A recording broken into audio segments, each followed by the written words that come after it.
Hi everyone, this is Jason, and welcome back to the channel. And happy Bitcoin Pizza Day. So what is Bitcoin Pizza Day? May 22nd, also known as Bitcoin Pizza Day, is a commemoration of the day when a man named Laszlo purchased 2 Papa John pizzas for 10,000 Bitcoin.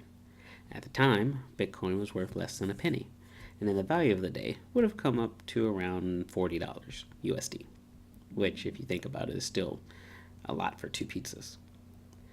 The reason why the day is remembered has less to do with the fact that it was one of the first instances where Bitcoin was used to buy something, but in the fact that in today's value, 10,000 Bitcoin would be around $78 million USD.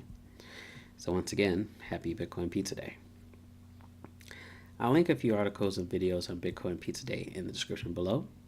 Thank you for coming by and watching this video. I hope you will subscribe, and I'll see you out there. Thank you.